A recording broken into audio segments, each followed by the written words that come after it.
All right, I know Andrew Schott said she would be a few minutes late, but I think we'll wait another couple of minutes to get going, so we can get a chance for people to arrive.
All right, anyone listening in or watching the live stream, we're just waiting a couple of minutes to make sure we've got maximum participation here, particularly among the panelists.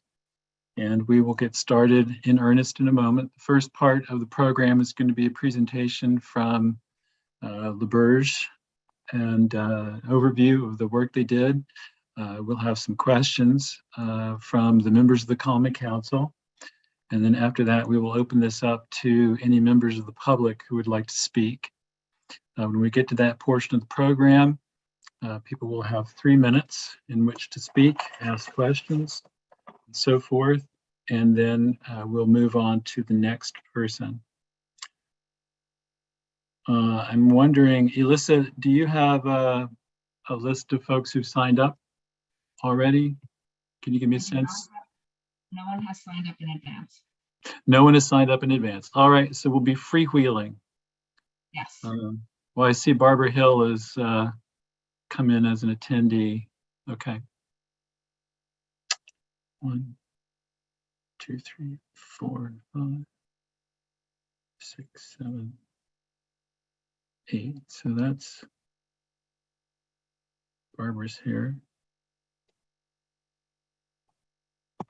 Okay, we'll wait 1 more minute and then we'll get started.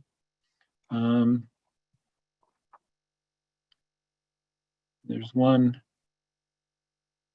member of the Common Council not present.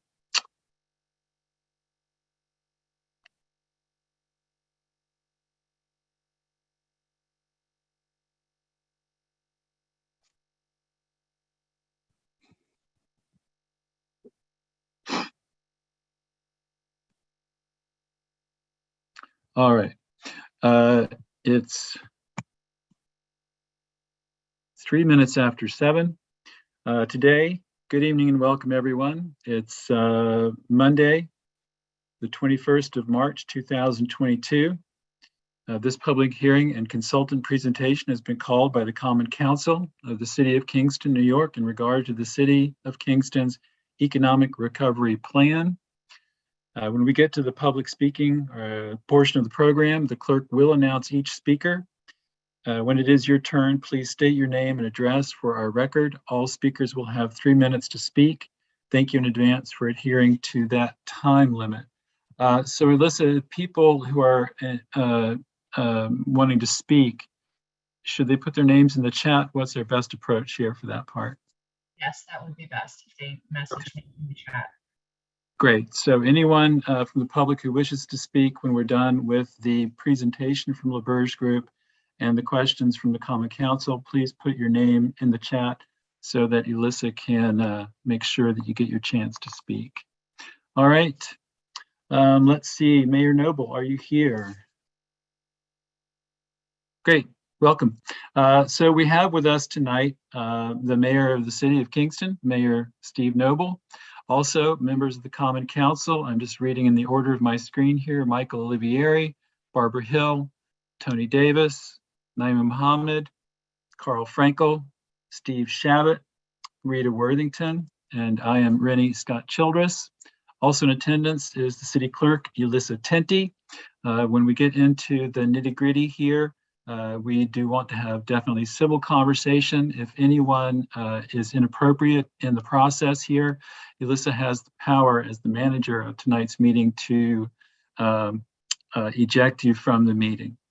All right. So with that said, it's 7:05. We'll call the meeting here to order. The public hearing is public. We're going live. So I'm going to ask you, Mayor Noble, if you would please introduce the representatives of LaBerge Group who are here, and we'll get started with that presentation.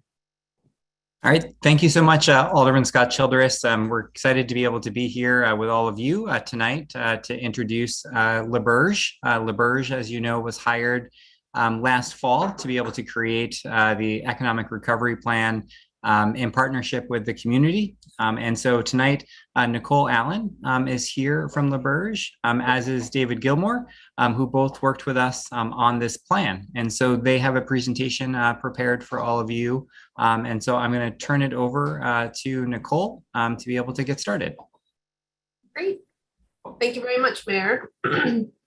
And I do have a PowerPoint presentation that I can share. Thank you. And everyone's seeing the screen here? Just get. All right, well, thank you very much. So yes, we have started this process now about 6 months ago, working with the city and the great team of representatives with Mayor and also several of the department heads, John Toohey, the comptroller, John Schulteis, city engineer, Summer Smith, Director of Communications and Engagement, and Ruth Ann Devitt Frank, the Director of Grants Management. This team has been instrumental in helping us largely with managing the robust public outreach process that we'll get into as part of this process, and then deciphering the information that has come in throughout the several months of project intake. My name is Nicole Allen. I'm the Director of Planning and Community Development and have led the charge alongside with David Gilmore, who has been a lot of the boots on the ground, meeting with many of the stakeholders and community representatives throughout this time period. So from the process, we're going to do a quick overview of what the American Rescue Plan Act opportunity is, talk about the Kingston Economic Recovery Plan itself and what it means, some of the details, the process, and then get into what the proposed funding categories are. We want to make sure that we have enough time for questions and answers and allow some discussion on some of the next step pieces. So when we talk about ARPA, this has been a process that initiated in March of 2021, signed into law. There was $1.9 million that have gone in for economic stimulus. It's been a fast moving process that has evolved almost weekly, sometimes monthly, but it's been a lot of different information that has come through trying to distill an opportunity to communities to be able to direct aid to their constituents. The primary purpose is really to provide an economic opportunity to revitalize the community, be able to respond to COVID problems and challenges, but provide relief and recovery at the same time. So it's multifold and intended to have a very large catalytic benefit to the community. So from this, originally it was and still remains the four main categories: responding to public health and emergency, its negative impacts, offering premium pay for essential workers, replacing revenue loss for government services, and then focusing on water, sewer, and broadband infrastructure. The city of Kingston was awarded $17.3 million in total, and this money comes in as it's obligated and spent over the next 2 years. One of the biggest changes that has occurred in how the money can be spent is that the revenue loss was loosened up and some of the restrictions, allowing for a greater variety of projects that could be funded under the government services. So that flexibility definitely helps the city in being able to identify projects and some of those tougher, challenging projects that might not fit into the typical water, sewer, broadband, or public health elements. This I'll let Dave jump in on the process. And if you'll forward the slides for me, I'll let you know when to forward the slides, please, Nicole. So we're currently in the process of presenting the strategic plan the economic recovery plan for Kingston, which we've developed as a blueprint for action in terms of having a very implementable plan that can bring forth the community and economic development that has been identified through the initial parts of the process, the planning process. And our current phase of now presenting the plan and requesting the Common Council's adoption was preceded by our review of the existing plans and policies of the city, an extensive stakeholder engagement process, which I'll talk more about, and then identification and vetting of projects which are presented within the current plan. In terms of identifying fund allocation opportunities, specifically within this plan, we've attempted to really identify projects that should not only advance the vision of the community, but really should hopefully be consistent with many of your plans and programs of development that are already in place. The comprehensive plan, your local waterfront plan, the arts and culture plan, the open space plan, the recreation plan, all documents that we've really attempted to forge consistency with. But we also, of course, are talking about fostering a strong and resurgent economic recovery. So we've really sought to identify ways to overcome economic recovery, including sort of a broad-based definition and COVID-19 challenges and health challenges. And as I said, many projects are identified as a need in prior plans, and we've really tried to maximize the benefits and impacts. And we also seek to especially leverage resources. And by that, we mean that not only is there funding for economic recovery provided by the federal government, but we promote within the strategic plan opportunities for you to leverage those funds against hopefully other outside resources such as state and federal and regional grants that you could further pursue in order to maximize investments and benefits for the city, because we really want every project to be a strong catalyst for economic recovery. And so I think Nicole mentioned that the community outreach process was extensive. We very much benefited from weekly team meetings with Kingston stakeholders that were identified, including the community engagement staff, the engineering staff. But we did speak with every division and really every department, including also major divisions within the city. For instance, we didn't only speak with the city engineer, but we also talked with the DPW crew. We talked with the wastewater treatment plant operator to really try to understand departmental needs and ways that projects that they may identify, capital project, other strategic investments, could further economic recovery. And then also, there really was a broad community-based stakeholder outreach process where we held roundtables, we conducted interviews, and we even administered an opinion survey at events like the farmers market, I think back in December. And it might have been November, and forgive my feeble memory on that. And now we're at the point of presenting to the Common Council.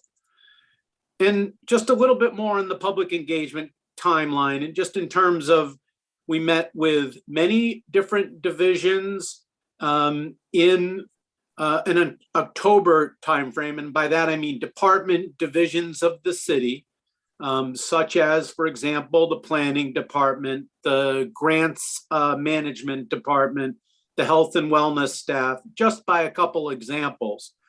We also conducted a number of public meetings, 2 public meetings in late October, where we identified this project and including had Hispanic interpretation to try to reach as broad a community as possible. And then we also held roundtables in early November, whereby we had a number of subject-based discussions about needs within those different sort of aspects or dimensions of the community. And then further finishing up with our department interviews, and also just we had some additional stakeholder interviews with organizations that maybe missed a roundtable or expressed interest in trying to speak with the staff about what those stakeholder or community-based organizational representatives considered to be key topics that we should consider, or cross-cutting issues and whatnot.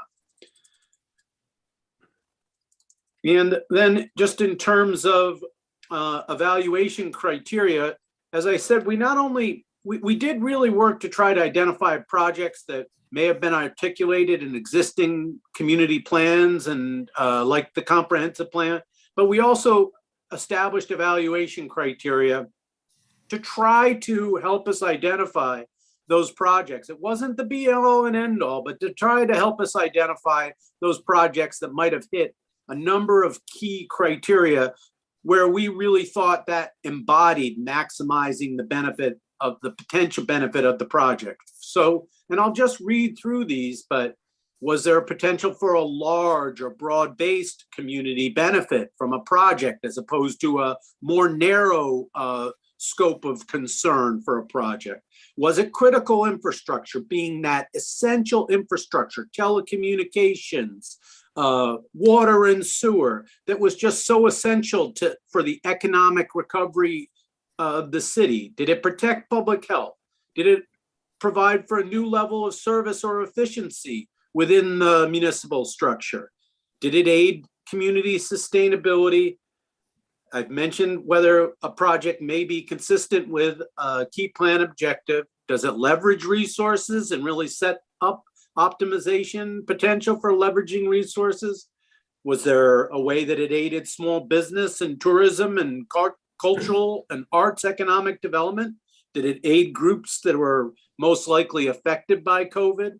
Was there a high readiness? Readiness as a planner, we really do like to identify those projects that are so ripe to proceed, to aid implementation, and then identifying those follow-on actions that can then further be of benefit to the community. Were these things ready to be implemented? Maybe because they've been intractable and hard to fund for a long time, or they were challenging components of problems. Does it assist disadvantaged groups or support systems change? So that was our sort of rubric of evaluation. And then finally, we just really tried to vet these projects, not only through sort of this imperfect, but hopefully highly informative sort of scoring, and the matrix of scoring of projects and scoring is presented in the plan. But we really also tried to vet and consider, do these projects are they likely to further the ARPA appropriation and aid economic recovery? How do they relate to long-term bondability? And also, for example, what is the ability for the staff or the community to conceivably aid development and implementation of a project if it is funded? And then finally, just in terms of project prioritization, we really, again, then went back at it in terms of analyzing the degree that a particular, and by the way, our projects are grouped in categories of subject, and then they're prioritized within those. But do these, when we look at the needs assessment that we've provided, do they sync with plans and the vision of the community? Are they likely to be effective in achieving a great impact? And will they really provide for a robust recovery? And we really tried to think of economic recovery in a very broad base, not a narrow sort of just pure investing in, say, commerce, but a more broad sort of encapsulation of economic recovery? And then what might be the linkages for that project? If one project, for example, is funded, what does it link with? What opportunities does it open up for the city? And then back to Nicole, I believe. So as Dave mentioned, we had several identified funding categories. So this process was very robust in identifying projects. There were a total of 160 projects that came forward. Some of them were very similar in nature or a repeat project as far as encouraging affordable housing. There were multiple entities that had indicated some very similar type projects. So those were combined. They went through that evaluation criteria and the scoring. And when we got done with all of that scoring process, there were several categories that rose to the top that were distinct and separate, and the city wanted to put these forward as far as categorical areas for several projects and then funding categories. So those categories included arts and cultural and tourism development projects, business district development, business redevelopment, focusing primarily on the businesses, housing action projects, nonprofit service support, parks and greenway improvement fund, public health and protection, general public support and safety, vital community infrastructure, and then administration, program delivery, and premium pay. So those were the 8 categories that were divided that made up the $17.3 million that was allocated to the city. So when we get into those funding categories, arts and cultural, so we had allocated 1.4 million essentially, and it made up several different projects. Some of them were very broad and some of them were very specific. We looked at one of the top projects being the supporting wayfinding and plan implementation. It's one of those projects that has been hard to fund through other grant sources, but it was a project that came up in several of the stakeholder and roundtable meetings and throughout some of the different businesses as far as being able to promote economic development and provide that resurgence that the city needs. Some of the other categories were smaller and could be smaller grants that go to artists or towards workforce investment that aid the art industry. And so some of these projects are going to work with a subrecipient that the city will identify and be able to identify those grants that would then go and further that investment into the art industry and the cultural and tourism projects. The business development was very similar in that there was a very large need for business redevelopment projects. There were twofold. One, that the city had identified its businesses. Many of them were unable to obtain assistance. Either they were new startups that came in just after COVID and couldn't show that they were impacted by the pandemic, or they just had different situations where they weren't able to access those funds. So as part of it, they really want to target the city's businesses. The county also has business support that it's providing. And so the city wanted to leverage those resources and be able to provide additional aid. Those funding programs would be for city businesses, but it would be able to help the county be able to provide those services to city businesses, just to make sure that it stays local.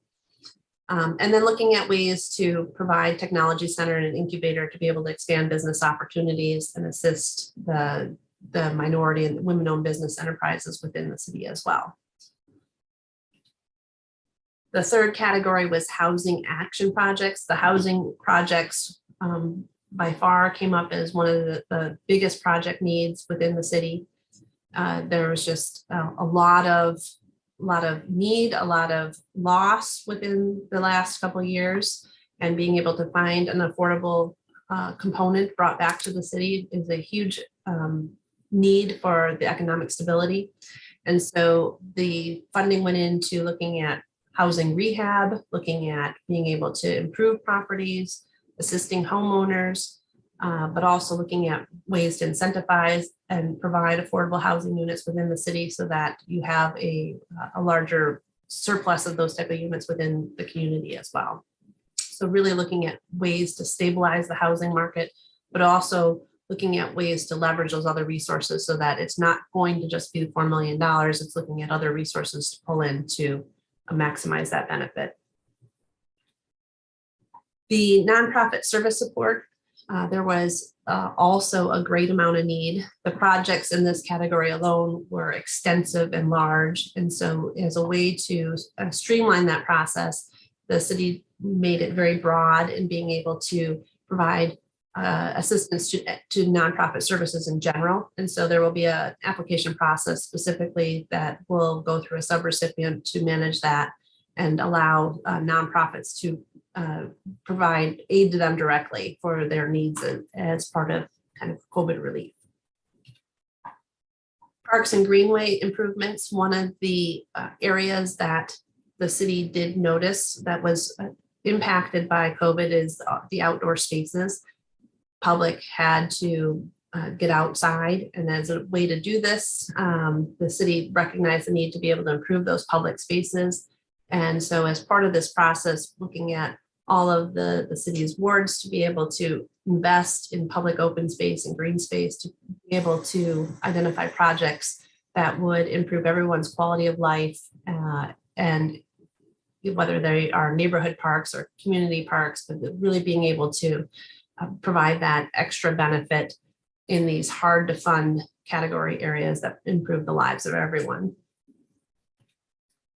Public health, protection, and general public support and safety. This was a very broad category, looking at more of the pandemic type support. So looking at food system support for insecurity, also looking at the police, community engagement involvement, bike patrol, being able to provide additional assistance. Some of it is also software and hardware, enabling them to have better interdepartmental communications to enhance the services that are provided. Looking at public Wi-Fi and city properties, including the neighborhood centers, but really being able to respond in a broad way throughout the city to be able to invest in public support and just general public health. Similarly, vital community infrastructure projects. These are very large projects that are intended to have a very large benefit immediately within the city. Looking at ways to improve infrastructure, particularly water and sewer type projects that are project ready and ready to be implemented. With the timeline for implementation, it's very important that projects are ready for repair and ready for replacement. Also looking at ways to leverage future projects, knowing that a project is going to be improved, like the Albany Ave. So wanting to make sure that that type of project is pushed forward in design so that it is able to have the maximum benefit as the project advances and can be implemented in the time period. And then the last category, administration and program delivery. This looks at the broad areas of all of those projects and making sure that they're implemented. The program delivery aspect of the ARPA is extensive. The city is responsible for providing quarterly reports back to the U.S. Treasury on how funds have been spent or will be spent or obligated to be spent.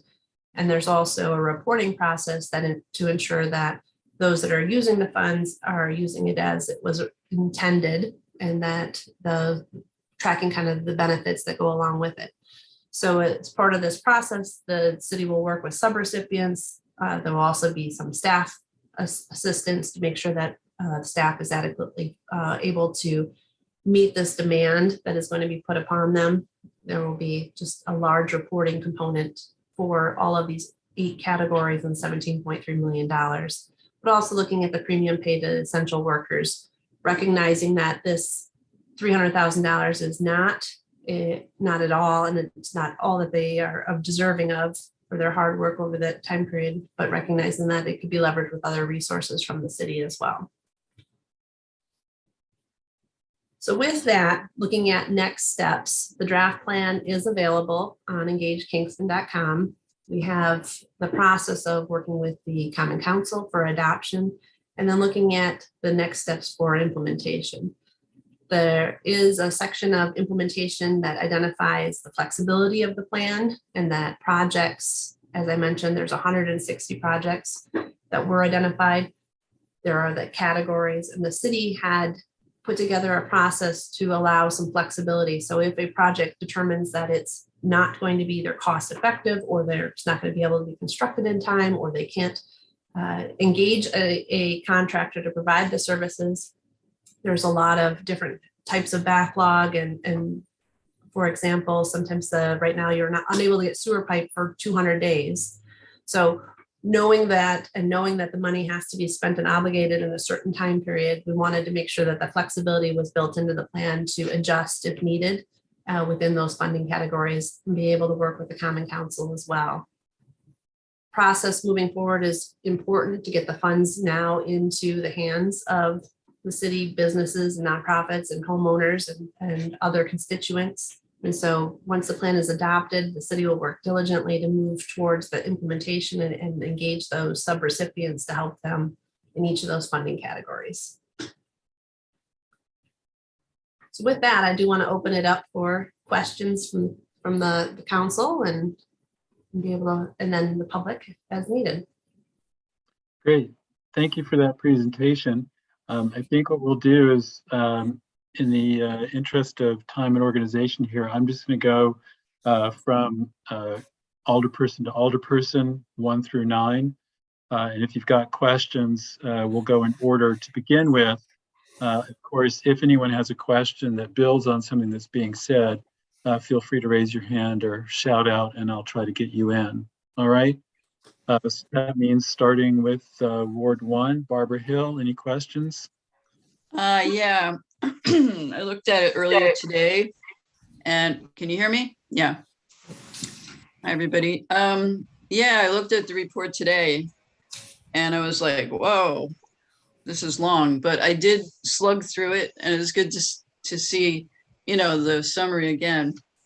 I had a few questions. The MWBE category and that whole section, I don't know if you can put it up, but what were the little asterisks near some of those? And Yeah, so the asterisks, some of the cost estimates came from known sources. Some of them were, we worked with the engineer, we worked with a department that had already received a cost estimate. The ones with the asterisks were either combined or a estimate that we were able to work with based upon what we heard and be able to come up with a number. But so it was just a less definitive number that we were able to play with. So it just seemed kind of low, the number for the MWBE peoples. It was like, what, $125,000 or something? That, right, specifically for hiring 125,000. Not that they were excluded from the remainder, but that was set aside specifically as part of that to assist them with additional hires. Okay, because it just seems like it was just a real hardship the past few years for any persons of color starting a business on top of all businesses. But, you know, I guess it's just in my mind because we're just working on the outdoor dining regulations and how that's a little prohibitive, you know, getting the monies for that for people that already don't have a leg up on, you know, having a strong business with enough staff to do that. So I just wanted to say, oh, I wish there were more there, or there was a way to, you know, like you just said, it doesn't mean it's not that concern, you know, that focus isn't somewhere else in this project. So I guess that being said, I can go to my next question, I guess. What was the county city first responder amount of money? Was it like $700,000 or something?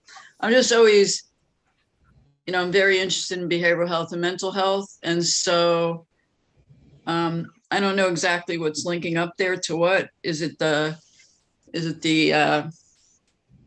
911 or the police, is fire department, or is it the mobile mental health team of the county? And then is there a city version? I don't know. It just seems so generic, that category. It is a little generic, partially intentionally, so that those specific type projects can be advanced. And so all of those that you name do fall under that category and can be given those resources. Okay. I talked to Mayor Noble the other day, and there was some funding for a certain kind of project. I don't know if was it like $400,000 for, I don't know, Mayor Noble. Hi there. Do you know what we were talking about? Is that within these American Rescue Act funds, or is that a different pool of money? Yeah, so coming up, we've applied for, or in the process of applying for community development block grant funds from the state. That's going to be on the Common Council agenda. We hope for a public hearing in April. But it's all for the same type of program, which is to be able to bolster our kind of first responder crisis intervention teams, partnering, with the county, with their mobile mental health program, and partnering with our providers that are doing that crisis intervention. That's non-law enforcement based. That's really our goal. And so so we're applying for additional grant funds because even $700,000, as you know, as was mentioned, this funding can be spent over 5 years. And so the more money that we can bring into that program to be able to get it started and then be able to use this money to help pay for it over the next 4 or 5 years, that's our ideal. But that's all kind of in, as Nicole said, it's all kind of in that same work. Okay. And then one more question is, I guess, I was looking through it very quickly, and in terms of the housing initiatives, the Kingston Land Trust, yes. Wait, see that? I can never get it, I feel like this is Hollywood Squares or some game show, and I got it wrong again. So,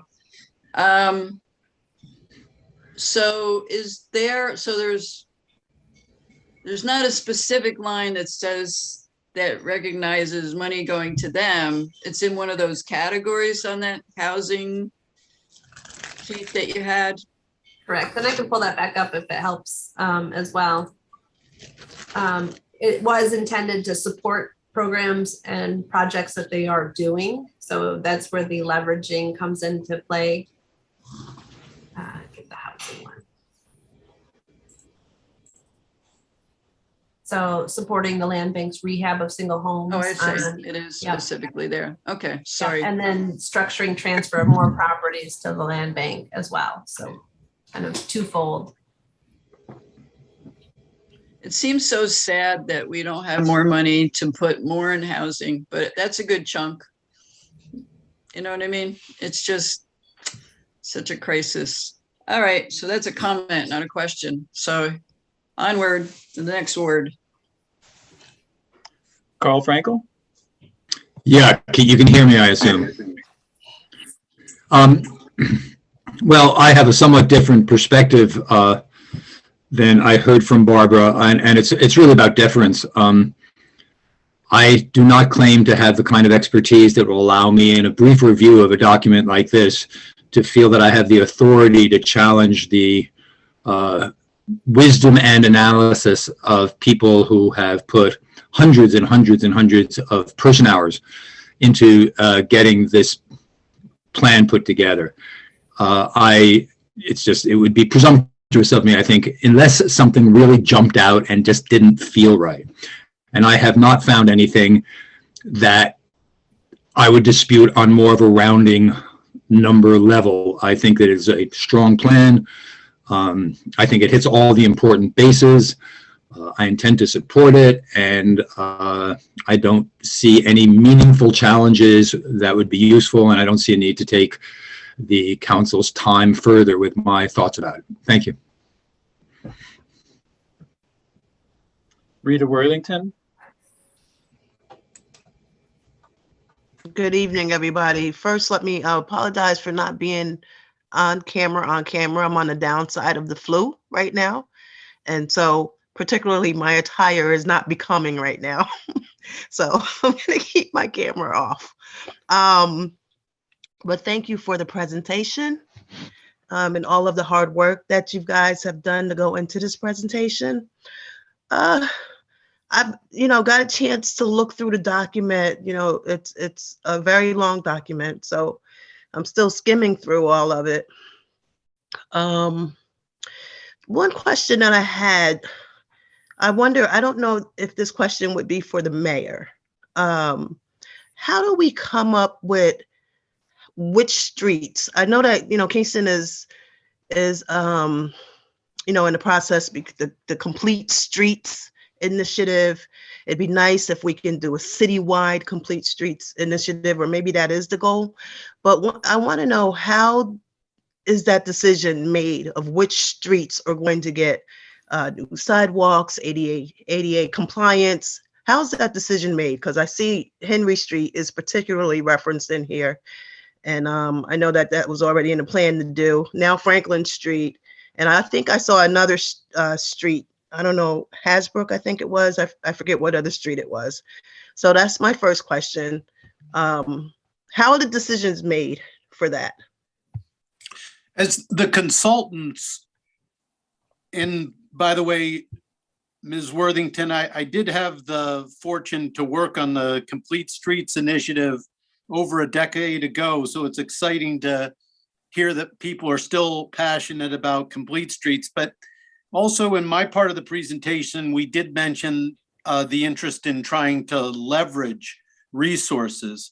So one thing that we did consider was places where there may be a need for horizontal infrastructure projects, including things like water or sewer investments, and a coordinated approach whereby if there were streets that were going to conceivably be invested in for water or sewer, it would be a good time, rather than rip the street up after you've made a complete street investment, to also do the complete street investment at the same time. So that was, I think, one sort of consideration of the consultants as to which streets may be priorities. And that was my piece. Nicole or others may have contributions as well. I will just add that we also looked at ones that were ready to be constructed. Henry Street is already designed, and so it could move and advance very quickly. And so the city worked on timing of other projects that might need to still undergo a design and then work into construction, so that the city wasn't just doing construction and wasn't just doing design. So it was very important to balance the timing of both of those efforts. Okay, thank you. And I thought I saw a specific amount in the Arpa monies in the plan for the signage throughout the city. Yes, I did. And was that like 900 and some odd $1,000? that is, let me get to the right project here. The wayfinding was 935,000 for the implementation of that. So that would be signage throughout the city. Wow, to me, that's an exorbitant amount for signage throughout the city. This is my personal opinion. I don't know how we arrived at that number, but I'm going to echo Alderwoman Hill's sentiments on the more money that can go into housing right now would be my preference. And so I'm a little perplexed about almost $1 million for signs throughout the city. But again, those are my personal comments. And I don't know if you want to explain that or touch on that, or why are we spending that much money on signage? This is David Gilmore.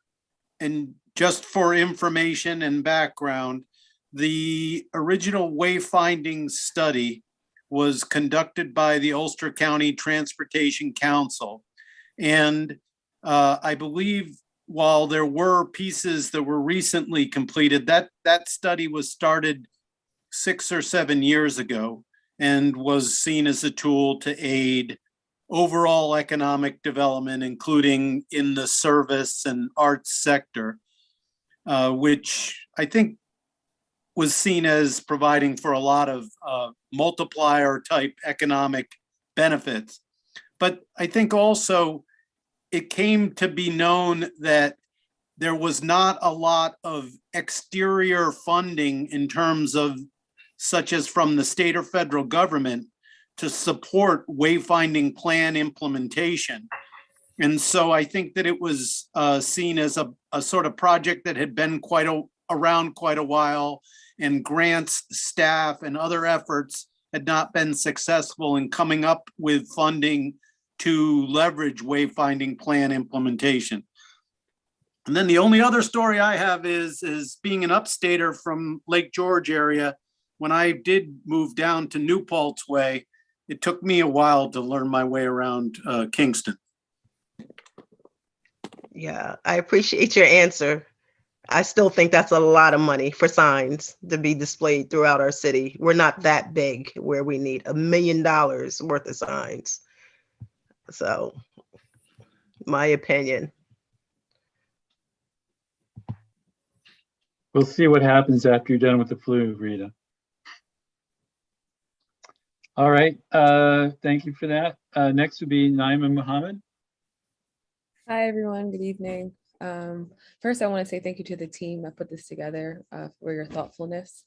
I think everything looks very thoughtful, and I'm sure it took a lot of time, so thank you. I do want to echo Alderwoman Hill's comments about housing. This is not a secret that we're in a housing crisis. I think it's really important to spend a lot of time there. I also am happy to see that there's money dedicated to the land bank. I wish that there was more. They're doing really great work. Mental health is a combination of things. So I like to see that the nonprofits are going to be getting love as well. I am curious about how that's going to be allocated. I heard that there's going to be applications and all of those things. Being new to the council and being new to community development, I remember the struggle that we had determining who gets what, for these nonprofits. So I know that's going to be a huge demand. So I guess I'm curious about the process of that. And is it going to be similar to, dedicating funds to fresh ideas that nonprofits will come up with to meet the gaps of services? Again, thank you. And that's all I have. Great, thank you for that. We will now go to Ward 6, Alderman Tony Davis. Good evening, everyone. Can you guys hear me? I assume you can.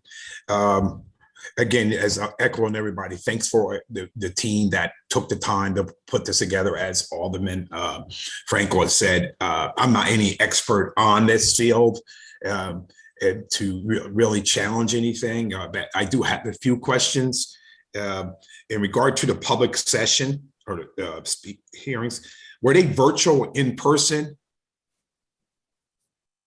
The sessions were done virtually. It was all during the fall, and so they were done virtually.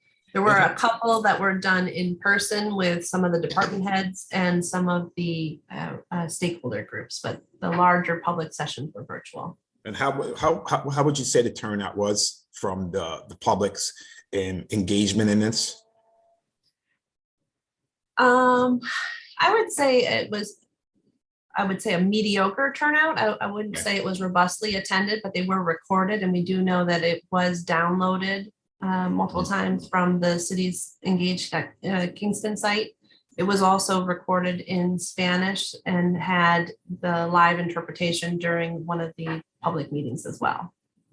Okay, because I thought, one of the decisions on having this special meeting tonight was to engage public in speaking, and I'm not sure if anybody signed up or anybody's out there to speak. I'd rather have seen the public ask questions and then the council be able to then ask questions after that. So hopefully we give enough time for anyone out there who's in the public who wants to give input in regard to this. My other question is, how was the allocation? I believe this might have been brought up already. How was the allocation of monies determined, and for specific different projects or? So right. So essentially, it started with all the projects being identified, all the projects being ranked and scored based upon the 12 evaluation criteria. And then they were moved into the funding categories, the 8 categories. Within the 8 categories, there were a number of projects that had funding either identified or were allocated to. And so it was just identifying whether or not there was enough in that category to make a substantial difference, and making sure that they had the opportunity to leverage additional funds to either hopefully double or triple some of those investments as well. Okay. Couple more questions. It's right here on the notes as I was listening to your presentation. The design of the Flatbush Avenue Foxhole, which is my ward, and will that also include the sidewalks? Because I see sewer in there. Is that part of the? That is, I believe it's been discussed about Foxhole and Flatbush for sidewalks. That is correct. That does include the complete street upgrade after the sewer reconstruction. Okay, and I believe premium pay was one of the things there to the essential workers of 300,000. I know you had mentioned that you didn't feel that that was enough for what they went through during this COVID case, and that's going to be, I believe you said, leverage with other funds and possible. That was something where we recognize the city has so many service providers and that had engaged in those services. So it's really going to be whether or not you have additional resources or want to take on that additional responsibility as part of that. But it was recognized that their hard work was acknowledged. And I believe I did have a conversation with the mayor, I believe, on that, and that he had said we were going to try to partner up with some other funding for that. And I'm not sure if the mayor's still here or not, if he wants to speak on that at this time. But I just want to make sure that the essential workers are awarded, recognized for what they went through during this COVID as well. And I will echo my all the peoples, I guess, women, and that would have been nice to have some more funds there for for housing initiatives. So hopefully that's something where too that we can find some funding that can and leverage what we have already have set aside. But thank you again for your work, and I'll pass it on. Those are the questions I have. Thank you. Next, Ward 7, Michael Olivieri. All right, thank you again, as everyone has reiterated multiple times, for coming up with this presentation. Tony has touched on it for a moment, but I did want to just kind of maybe open up the floor to the mayor. The funding allocations to give back to the essential workers was definitely not a lot, and I brought that up to the mayor, and we had great conversations about it, and he did explain that there were funding sources to give people more. The number that was originally discussed was seemingly too low for me, where I would feel comfortable with. So we did talk about that. So if it's possible, I would like to maybe have the Mayor Noble speak up for a couple moments on this, and then I want to get back to my other questions if that is possible. Sure, no problem. Mayor Noble?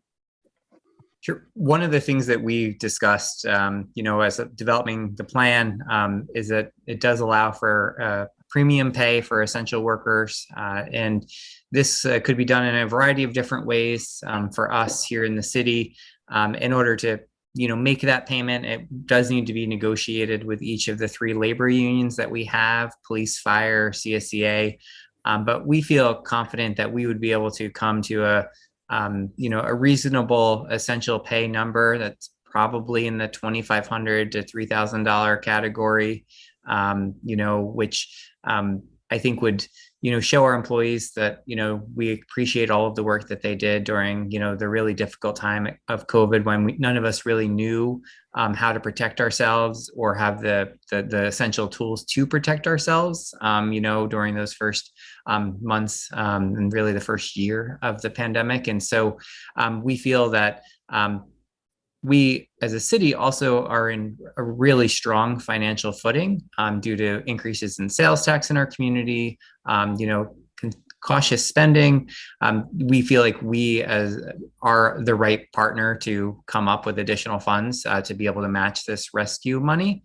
And so I would look that if, once approving this plan and then having some more detailed conversations with each of the 3 labor unions, I feel confident that we'll be able to come back to the Common Council with a proposal that, will leverage this 300,000 and really be able to make an effort to compensate our employees who work during this difficult time. So thanks for giving me a minute to just chat about that.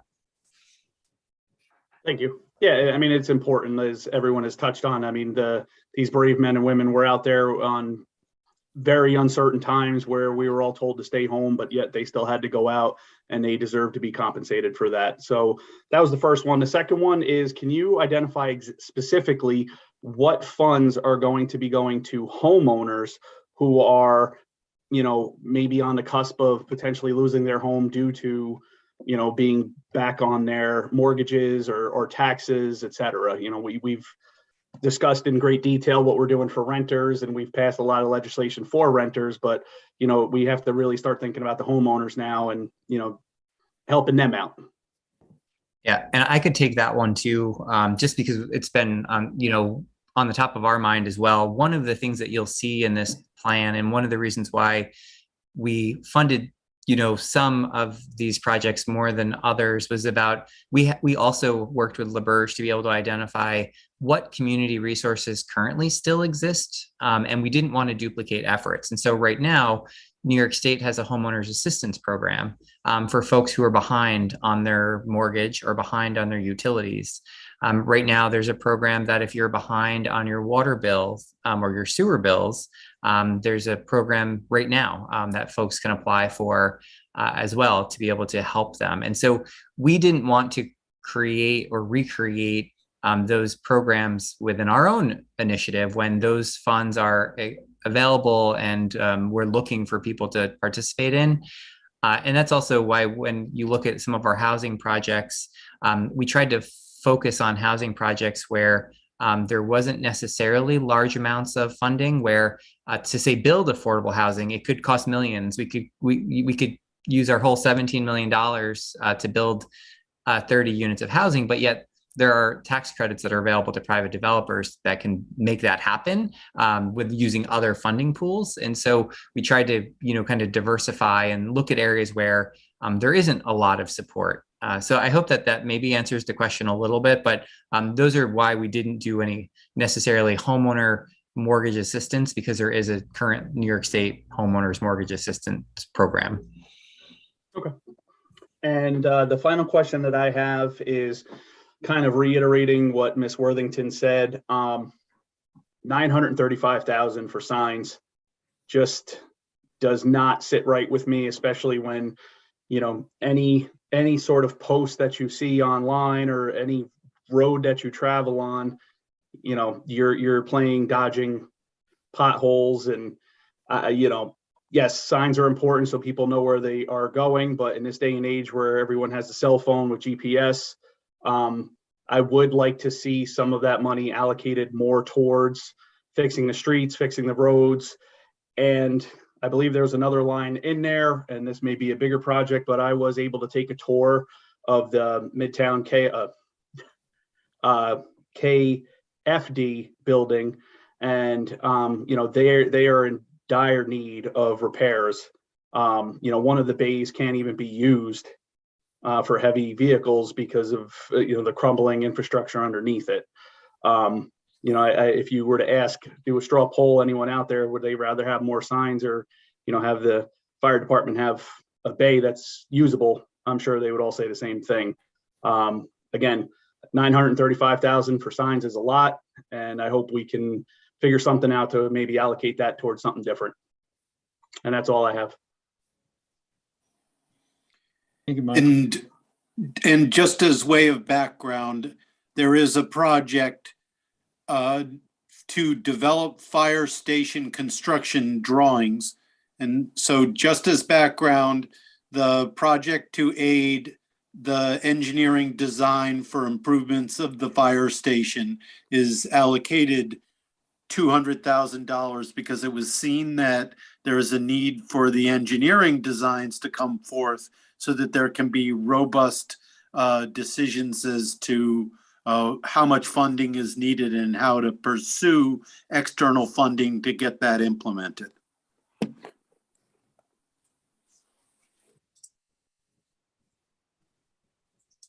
Good. And then I'm assuming that that would be one of those situations where we'd be looking for other funds than to actually engage in the renovation of the central station.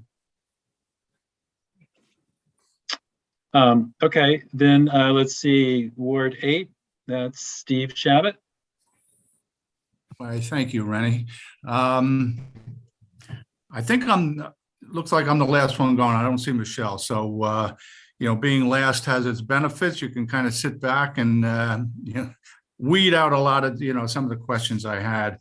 And I know I'm last. I hope you can stand one more thank you. I mean, this is a pretty comprehensive document that we had to look through. You know, I'm sure, as everybody said, it's tough to digest it all, but slowly but surely we will do that. So I do have just a couple questions, comments. I guess I'm not sure if I'm going to word this properly, so forgive me. When you guys came in with this, you know, with this project in mind, did you have a plan all set to go, or did you sculpt the plan based on the meetings you had with everybody here and after, you know, the public comments, or a combination of both? I'm presuming you've done things like this before, so you might have had the luxury of coming in, you know, with a pretty, you know, basic outline. So just, I mean, you don't have to take us to school, but just briefly, how you arrived I at will this. say, on that note, there has not been a pandemic that we've had to plan for in the past. So this was homegrown through all of the outreach that came from Kingston. So process-wise, it's a fairly standard planning process of ensuring that you're engaging those stakeholders and the public. But when you look at that document, you will see the 160 projects that are in the back, and then just the routes that it took within the planning process itself to really be Kingston's plan. And I would just add that the topics that we're talking tonight about, the stress in the housing environment, the interest in support for small businesses, assisting Broadway area development, as well as Uptown and the Rondout. Those sort of topics really, they came out in a lot of different ways. There certainly seem to be unifying themes that cut across different meetings and ways that we engage the public. Okay, great. I would like to give a little shout out to Dave. We did some work together with the Recreation Department many years ago, so I know how thorough he is. But anyway, you guys did a great job. So a couple other comments or questions, as I said. Somebody asked a question, but I really wasn't quite sure that I understood the response. Like, how are these projects going to be prioritized, and how much of this is written in stone? I've heard, you know, numerous comments as we went through the different wards about substituting this for that, or, you know, we think this might be too much this and we'd rather see more money going in that. Is there going to be a process where, you know, we're going to be involved in, you know, maybe determining how much is spent, or, and I'm not even sure, you know, once this is approved, whether we even have the liberty to substitute, you know, take $10,000 from this and, you know, put it towards housing, whatever. I don't know if you can answer that. Yeah, I can. And so it was crafted with some flexibility in mind and trying to establish a set pot for each category. So for example, you're looking at the public health and protection, public support and safety. And right now that's listed as a $2.125 million for that funding category. But the idea was, if the construction drawings for the fire department cost $250, well, then you want to be able to move $50,000 within that pot, but you're going to have to look at kind of those other resources to help prioritize internally within that funding category. And so that flexibility could happen. But when money needed to move from one category to another category, it would need council approval before that could happen. But we didn't want to hold back projects when right now bid documents are coming in, construction documents are coming in, and there's sometimes a 30% contingency. So it's very hard to predict some of the costs that are associated with this project, and then also be able to streamline them and get them to completion. So we want to make sure that there's some flexibility in how the plan moves forward, as long as the council agrees on what those funding sources are within those pots of money to be able to achieve that overall picture. Okay, thanks. And just a couple comments. I mean, I'm glad to see something in there for the land bank. It's taken a while to really get this land bank thing going. You know, it would be nice, you know, to finally get it moving ahead. So I'm looking forward to that. And I'm going to make one more comment, and I don't want it to sound like I'm shilling for it or anything like that, but I have seen the wayfinding in usage, just quite, but I wasn't looking for it. My wife and I were traveling one time, and we were in a small city, kind of like Kingston with a waterfront, and they had, I believe it was the same thing. And it was really helpful to us. It was done really well. You could navigate, around with, proper signs, and they had little kiosks where you could get some information. It is a lot of money. I will give you that. At this particular time, it might be hard to justify it, but it is a really worthwhile thing. I've been to, I don't know how many of the meetings I've been to, and I've seen the displays, and as I said, I've seen it in use, and it's a thing that it's hard to describe. If you see it, you really know what everybody's talking about when they do it. And we are a place that we rely a lot on tourism. We have a lot of people coming to this city now, that have, never been here before. So, a little help along the way, but, that might be, one of these things we could customize a little bit, but I guess that's for further discussion, and I'm not pressing for that. I'm just making some comments, but again, I thank you guys. This is an amazing amount of work you've done and put in front of us, and we appreciate that. So we're looking forward to moving along. Thanks for being here. Great. Thank you, Steve. I don't mean to disappoint you, but there's actually 2 other people to go. So Andrea Schott. Thank you for the presentation. I had the list of questions, and pretty much everybody asked them already. So to the delight of everybody, I'll be nice and short here. Since the wayfinding was mentioned a couple of times, I just wanted to express my concerns. I have seen it, and I think it's a great plan. I think it feels inappropriate here, although I have an open mind, and from this specific funding, I could have an open mind to be convinced otherwise. But I'm not anti-tourism at all. I know that we get a lot of money with tourism, but my worry is that we're going to price out so much of Kingston. I mean, that's already happening. We see it every place. My neighborhood uptown has been for a while. So I just worry about that, and that this could actually have a negative impact, especially when this funding is for, rebuilding Kingston. It seems inappropriate to me to come out of this. I would prefer to see this going into housing or to the essential workers as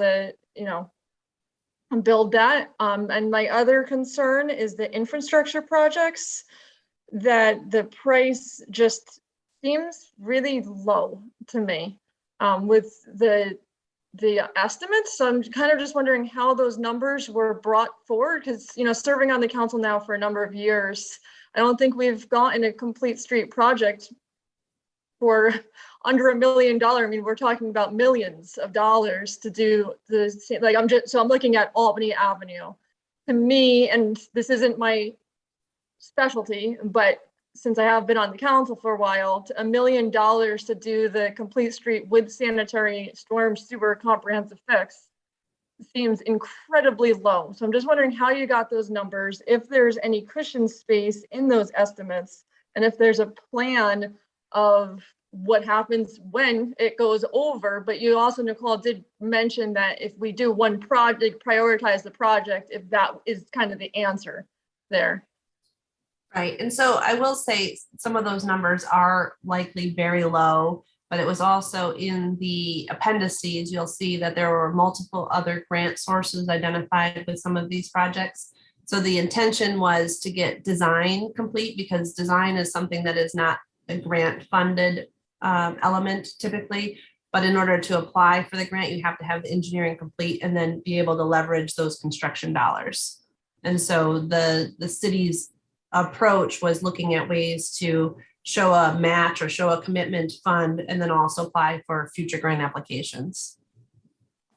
Okay. Yeah, I see these numbers as really low. So I would love to see more money towards housing and the infrastructure projects specifically.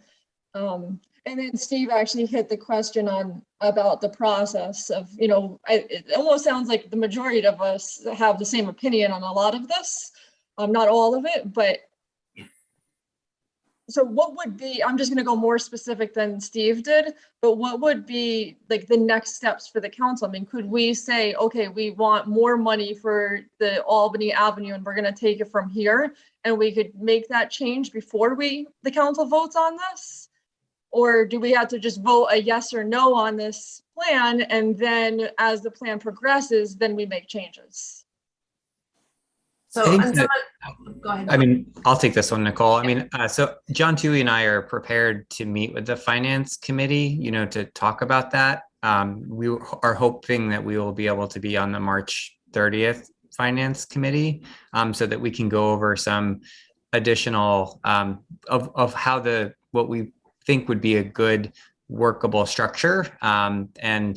So we've had some internal discussions with Corporation Counsel's office on how this could look like, because some of these are, capital projects, and some of them are, are going to need leveraging. And so we're hopeful that, we would be able to have a conversation with John Toohey in the room at a more traditional finance committee so that we could discuss kind of the actual implementation, of the plan, if that would make sense. Right, so there's still wiggle room for council to make some changes on this before a yes or no vote. I just think that we need to have kind of more broad conversation about, if the council agrees that, the bucket numbers are good. So if spending about, $4.5 million and the plan is seemingly good for infrastructure, I think we need to have a kind of a little bit more of an in-depth conversation about the flexibility of within those buckets, because some projects may change and we may have to leverage funding, or we may get a grant that will remove a project altogether. And so we kind of need to lay out what those ground rules would look like. And I think that as part of that conversation, we then could have the conversation about if we think that these buckets are not correctly, allocated, that then also kind of brings it back to the community, because these are the priority projects that the community kind of put to the front. And so we didn't necessarily choose these, the rating system and the community projects kind of did. And so, I'm hesitant to delete projects altogether. But I think if there's funding within those projects that we think needs to be shifted, I think that that's where the flexibility is, if that makes sense. Yeah, and I think almost every single one of us has said more housing, and I know that was the priority, right? That was number one. So, that if council wanted to up that would actually still fit with what the community wants. Yeah, and we just have to. Yeah, and I think the thing is, we just have to think of what housing projects can we get done in the next 4 years, ourselves as the city, right? And so that's the other time frame commitment, and that's why you'll see in the infrastructure projects, you'll see a lot of design, because we wouldn't be able to build most likely some of these within the time period that we have at this rate. And so, you know, and in order to even access the funding, we need to have, you know, contracts in place, you know, to be able to even, you know, get the funding that we need. And so that's why it's you know, when we look at housing, we just have to be careful that, you know, we don't build or agree to do something with funding that we can't actually get spent, because then in a few years from now, it then will end up going back just into the general fund as unspent revenue without actually, you know, getting something done with it. And so I think that's we just have to, and that's when you'll see in even the housing projects, we were somewhat cautious with how much money we put into some of those categories, because we needed to be able to make sure that that money could actually be spent. Because for some of the projects, it also includes like organization would have to come before us to get permitting and go through seeker to be able to build a house, to be able to spend the money, to then be able to get, you know, reimbursed through this federal grant project. And we just have to be cautious of that. Thank you. That was all my questions, and yep, so I'll yield the floor. Thank you. All right, thank you. So I have two questions. One is, I'm going to clarify, I was a little confused with the very last slide that was about staffing. And my understanding is that we were going to use some of this money to actually hire then the administrator to take care of all of these, the basic process of all of these.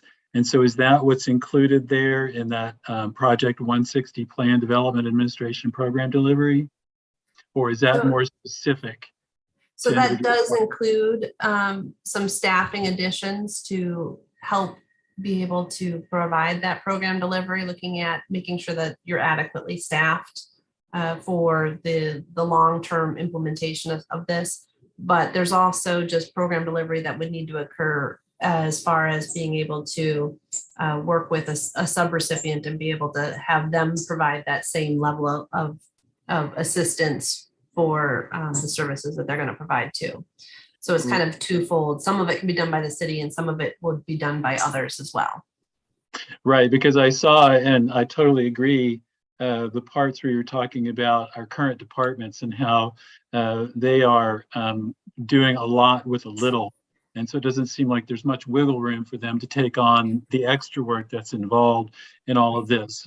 So I'm wondering, do you have an estimate of hours per week that we would be looking at in terms of staffing? So in other words, is this a 40-hour per week kind of job, 80 hours? Do you have any sense? Very, very challenging to do that at this point. Some of it depends on what types of projects are advanced and the timing of how those projects are advanced. Some of the construction projects will be more labor intensive in order to get RFPs out and contracts out and work with contractors. Some of the idea was to be able to shift that burden to let the county to do some of the business applications, some with a nonprofit to manage those applications. And then it would be less time intensive for the city staff to be able to just work with that one entity that is then managing, say, 100 nonprofits. And so a little early to estimate that time, but I will say that there is quarterly reports that are due every April, June, September, December. And so being able to pull in that information and report it back into the Treasury portal, make sure that you have documentation that goes along with all of those metrics is going to be slightly labor intensive. Okay, thank you for that. And then I just want to clarify, what you're presenting to us tonight is a proposal, and these numbers are not hard and fast. So we'll have the chance at the March 30th meeting to alter some of these numbers if we choose to. Yes?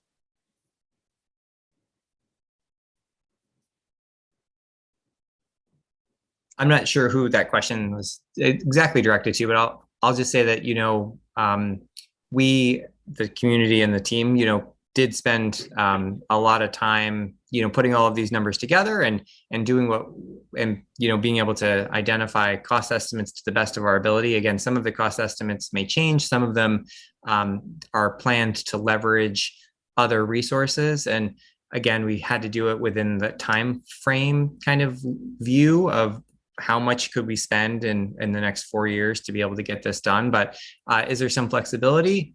Possibly. But I would say I'd prefer to, have that conversation with John Toohey and the rest of our program team, so that we could, have kind of a fuller discussion about that, and program implementation, because a lot of putting the funding in the categories that we have it in, and at the amounts. Also, if it changes, it could also change the amount of funds it would cost the city to do implementation, or it could lessen the amount of implementation costs. And so that also factors into it. So it does have to be a broader discussion than just kind of changing the numbers, because then there are ramifications of those types of changes based on a variety of other things that, the plan lays out. And so there is a whole section in the plan about administration and how it's at least been proposed by LaBerge to be able to administer the plan. And so I definitely, encourage folks to have a look at that before, the next finance meeting as well. I understand what you're saying. I understand that there's a lot of concern because a lot of work has gone into this. I deeply appreciate how much work has gone into it. But I just want to make it clear that the Common Council has a say in this. So for the fellow alder people who are here, I strongly recommend you look at this very closely. And if you're not on the Finance Committee meeting, do be ready to attend on March 30th at our special Finance Committee meeting, so we can discuss this in detail and clarify these numbers and discuss the possibility of moving them if we think that's absolutely essential. All right. Okay, so that's it from the members of the Common Council. At this time, and I want to thank Dave and Nicole for being here to explain all of this, to help us see the process from above, as it were. I will chime in with everybody else who's been very gratified at the amount of work and the quickness with which you've done this, because we understand that this is quite a laborious process, but it's made even more exciting, if you will, because of the time frame here. So we appreciate that very much. If no one else has any comments from the council, then we will shift now to any public discussion. I see that one person has asked to speak. Wrong thing there. Bill Cranston.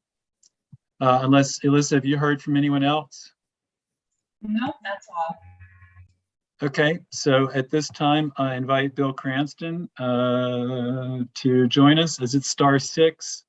Looks like you got it. Mr. Cranston, welcome. If you'll tell us where you live for the record, and I'll tell you got 3 minutes. Sure. Thank you, Mr. Alderman. Bill Cranston. I live at 314 Main Street in Uptown Kingston. I'm also a partner in 666 Broadway LLC, amongst a couple other things in Midtown Kingston. I wanted to thank everyone for the opportunity to speak. I'll try to keep it under the 3 minutes. I do have some concerns, not so much questions. Number one, an agreement with Alderwoman Worthington and Alderwoman Hill. The consultancy is seen to allocate $125,000 to women and minority-owned businesses within the city of Kingston. I don't remember what this. We don't need to go back to the slide, but I don't remember what the total amount for small businesses was. We've had 5 businesses plus close within the city of Kingston in the past 2 months, probably directly or in some way related to COVID. I think 125 is a perplexing figure to allocate. We've allocated, or the consultancy seems fit to allocate $1 million toward parks and $1 million towards non-for-profits. I have a tough time correlating either one of those things to COVID. We've had $24 million from the Novo Foundation as of yesterday to Mid-Hudson Valley non-for-profits. I think non-for-profits absolutely deserve funding. I don't know if this is the best use of COVID federal monies. Housing action projects. I absolutely do agree that there's a housing crisis in the city of Kingston. I don't think anyone would disagree with that. I would ask that any final allocation of money from this program be allocated very carefully and with a sharp eye. New York State, under the Emergency Rent Relief Act, just ran through $29 million. And as a landlord within the city of Kingston, people that filed for that program are relieved of the rent obligations. But on the flip side of that coin, as a landlord, we're kind of left in the middle. Our tax bills and mortgages are still due. So I do believe that the housing crisis is real, but if we're going to put more money towards it, we need to make sure it's spent correctly and wisely. A real important point I thought Mr. Alderman Davis brought up, the public input into, I'm sorry, I forgot the consultancy's name here. I have it written down. LaBerge was basically all virtual. Obviously, in the past 2 years, that was really the only way we were doing business. I don't know. I do know. I know we haven't had enough public input into this. Zoom's great.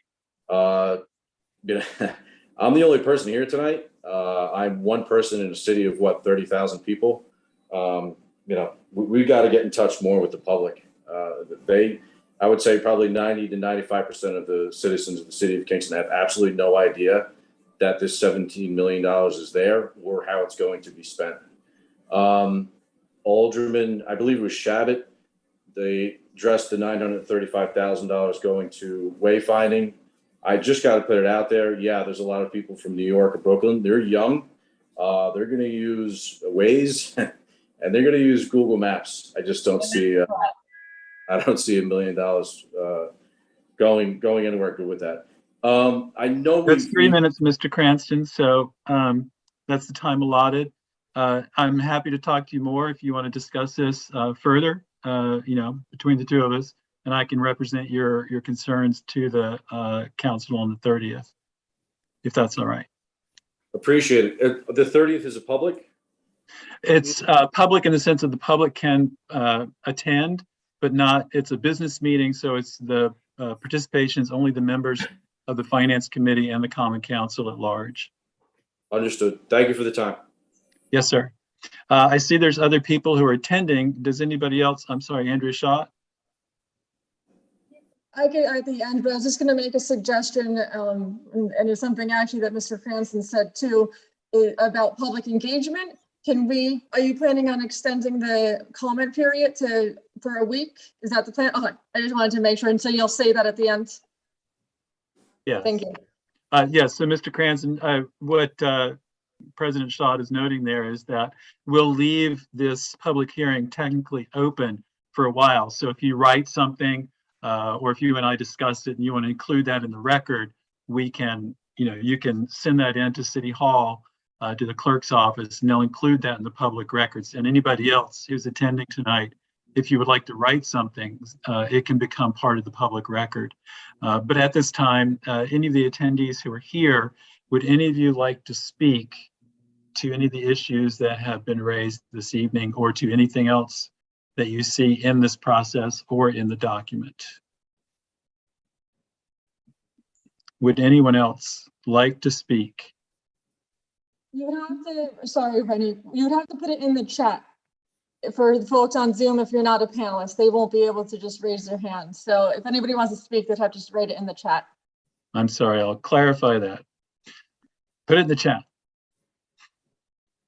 Minya DeJeanette, great, glad to have you. You've got 3 minutes.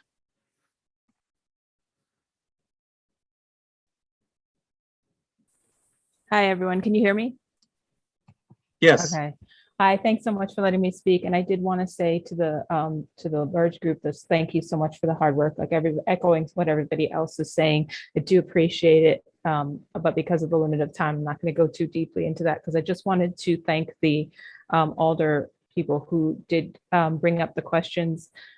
Even though it wasn't something you partook in, these are questions that the community really needs answers to, because we don't necessarily have the time to go through all of these documents. So I really appreciate the hard questions that were asked. That was really helpful. And thank you to Alderperson Hill and to Rita, Naima, Mike, Tony, Stephen, who asked, who really just sort of put up the questions about housing and support for infrastructure, essential workers. I do want to point out again, the signage for the 925,000 for the signage just seems way above and beyond what we actually need funding for. This is to help the city as it is now, and the people who are currently living here. That money really could go somewhere else. And that really just seems like it's geared towards the transplants to the area and not the people who are current residents here. Because we all know how to get where we need to go, who are the current residents. And that could be something down the road, but I think it needs to go to housing and community first. And it just, I don't quite understand from this meeting why it's still so high. But I do appreciate everything else that has been put into this. So thank you. And that's my time. So.